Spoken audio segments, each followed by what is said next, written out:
In the early 1900s, the campus of Trevecca College, Nazarene College, was located in East Nashville. It was one block off of Gallatin Road.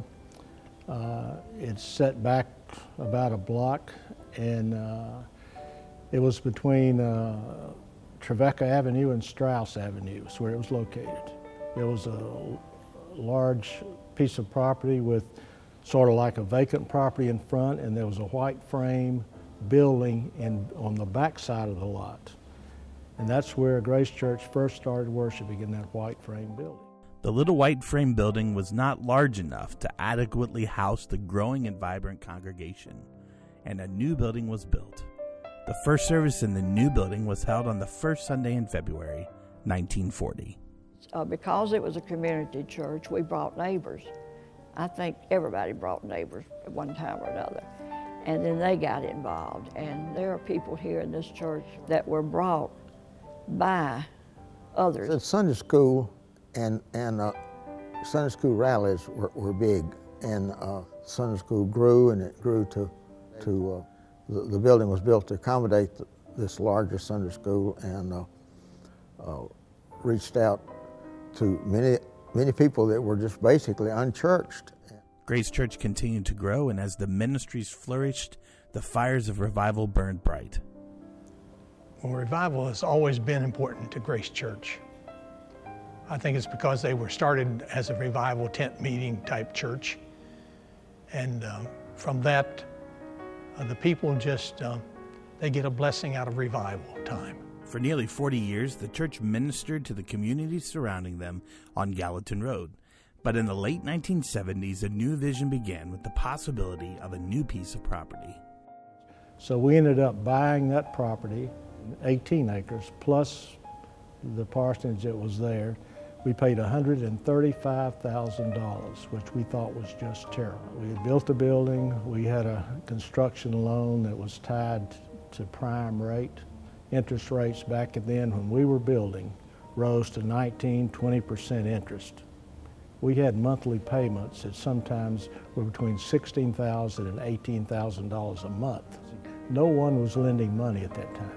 There was just, you couldn't borrow, nothing seemed to work out. So we announced one Sunday morning that we had an appointment at 10 o'clock on Monday morning to meet with the bankers. We were going to restructure our loan, try to get some new money to make our payments so that we could handle it. At the end of the service, I remember as I went out the back doors right here to the foyer, Edith Weaver was right on the other side of the door.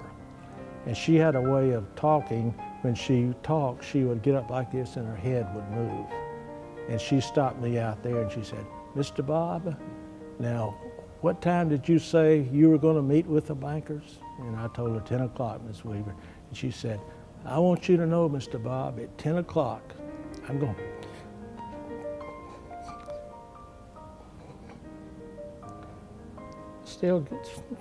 still get emotional.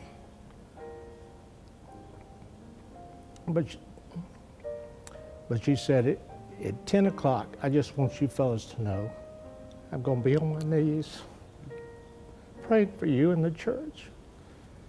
And to me, this was, back then, the kind of spirit that permeated the church. So to show you what happened, within a few days, we got approval, the bank, the loan was approved.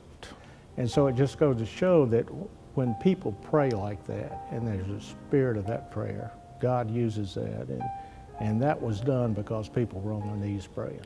Grace Church has always been extremely mission-minded, sending multiple work and witness teams throughout the world, and even raising up missionaries from its own congregation, including our very own David and Lisa Johnson. We felt the call to missions. The church was very, very supportive. Pastor Bob Mahaffey and Elaine were pastoring at that time, and they were very, very supportive of us. And I remember the day that we left Nashville heading to Madagascar. There were at least 200 people at the airport to see us off. And that was just such a support system that we have appreciated from this church. We know that they love us. We know that they pray for us. They have supported us financially in so many ways. We couldn't ask for a better home church to be from, because they've really shown us that they love us and they believe in what we're doing. The heritage, the people that have played a part in what we today see as Nashville Grace Church is something I'm very thankful for. There are a lot of people in heaven today who have sacrificed for what we have today here at Grace Church. As a pastor, it makes me humbly proud to be a part of such a heritage. And there's family members in our congregation this morning whose family members have been a part of that. And we are surrounded this morning in this 90th celebration of Grace Church. We're surrounded by a great cloud of witnesses who are cheering us on, who are thankful that we are still holding high the banner of holiness in this great city of Nashville. And I look forward to what God's going to do with Nashville Grace Church in the years ahead.